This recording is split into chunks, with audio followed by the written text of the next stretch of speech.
This presentation is for the Learning Tools course. It's a presentation on WBLT design. The professor was Dr. Robin Kay, and it's presented by myself, Derek Schellenberg.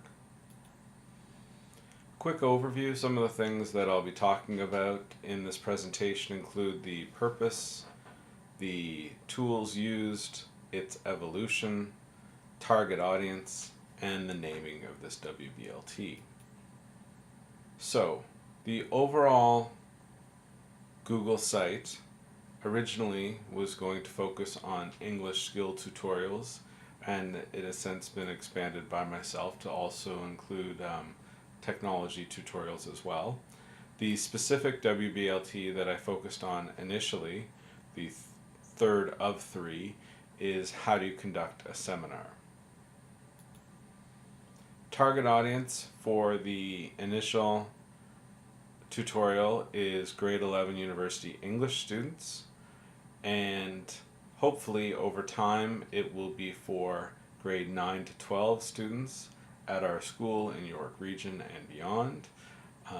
And not only will the tutorials be constructed by teachers, but they'll be constructed by grade 9 to 12 students who identify a need in certain areas or a gap in teaching in certain areas. Some of the learning goals include overall how to conduct a seminar and the differences between seminar and presentations, inquiring into a topic coming from an initial text and coming up with original and insightful connections. Also, a third learning goal is giving students an opportunity to learn how to communicate, collaborate, co-construct, and share, receive, and decide to do what with constructive criticism. And then lastly, students will take all of these things, gathering specific evidence, teach an audience, generate and manage a discussion using open-ended questions. On the left is the WBLT design form, or at least the first 6 elements of it. On the right is a lesson plan that I constructed for grade 11 University English, approximately 3/4 of the way through the Macbeth unit. And the WBLT, how do you conduct a seminar, is situated within this 75-minute lesson plan. So, the tutorials were needing a place to act as a home for people to access them. So Google Sites was the place to start, and that makes it easy to embed both YouTube videos and all the Google Apps for Education that I was planning on using, including drawings, presentations, forms, and documents. And the reason why I chose these is because they allow for students to work on them in class, at home, online, in real time, asynchronously, etc. So, this is a screenshot of the tutorial, How Do You Conduct a Seminar? This is the website, and hopefully you'll have a chance to explore it, perhaps even during my presentation. Wanted to include an audio component to bridge the gap between student working through material and not having any personal connection to how the instructions are being given. So to begin every tutorial, there's approximately 1 minute embedded SoundCloud audio component which gives some instructions on how to navigate the first page of the tutorial. Haiku Deck was used to construct the content material before I used QuickTime to screencast it. And basically, why did I use Haiku Deck? The amazing images, the bizarre search engine which makes these original connections between text and image, and the fact that it really limits you on how much text you can put on each slide. It was all recorded then with QuickTime, which was great because it allowed easy upload to YouTube. And then once in YouTube, you change the settings using the video manager, and this allows you to bring it back into Google Form or ultimately into TED Ed lessons as well. So there were 3 initial Google Forms that I constructed. They're great because they allow you to ask questions, gather data, embed the video, add relevant images, and you can even differentiate the different Google Forms. Without doing anything, whenever you create a Google form, a Google spreadsheet is constructed, and that is where all the data is collated. I've embedded these back into the Google site so that students have an opportunity to see both the teacher answers and their peer responses as well.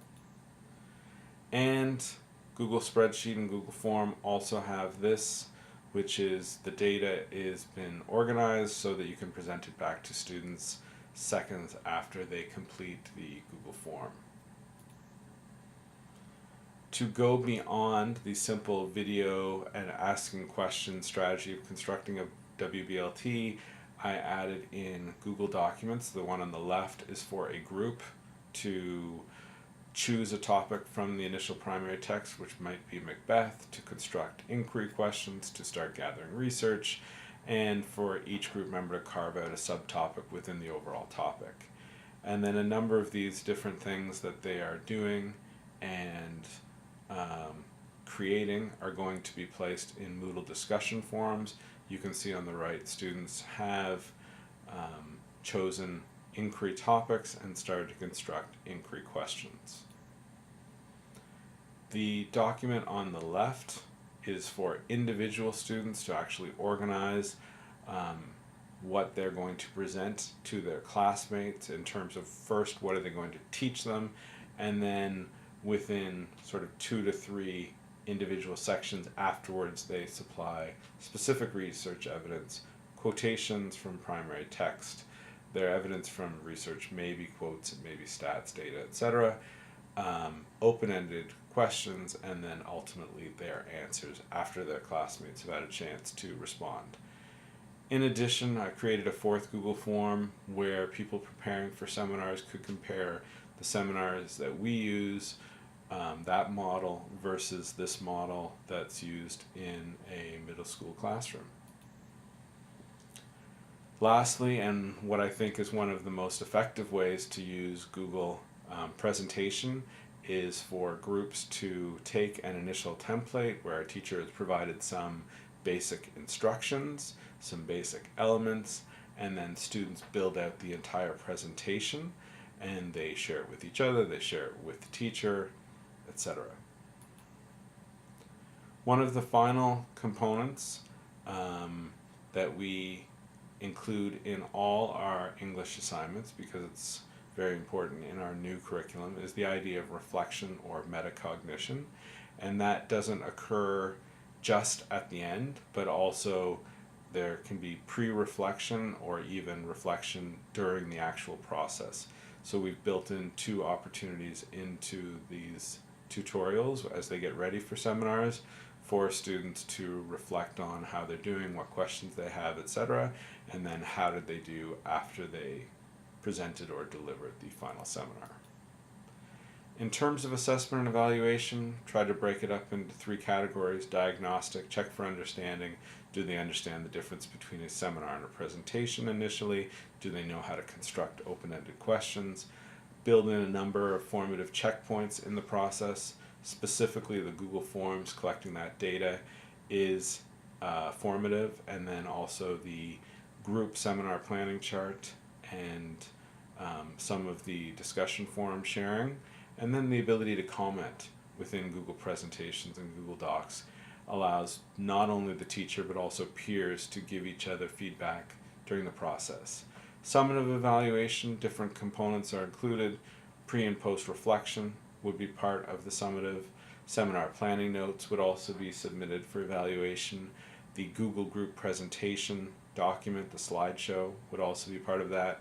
And some of these elements are included in the seminar rubric that was attached to the WBLT design form. Of course, delivering the actual seminar is the most important step in this summative.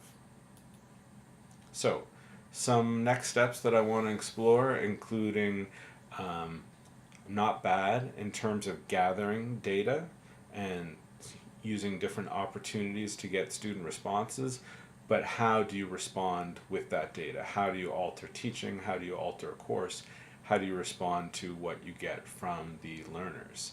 Improving my proficiency with video editing, whether that's YouTube Editor, QuickTime, or an iMovie, is something that I need to do, and I'd also like to incorporate both myself and students into the videos so that A, there's a greater personal connection between myself and the students, and B, they have an opportunity to see themselves in peers and look at themselves as sort of, critical in terms of what did they do well and what could they improve.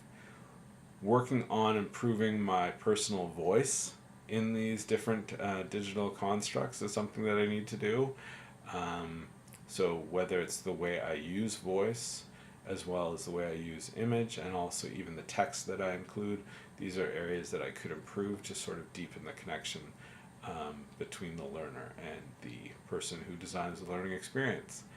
And then lastly, getting the balance right between instruction, independent learning, time and opportunity, and peer collaboration, where you can have that group communication, collaboration, co-construction, etc.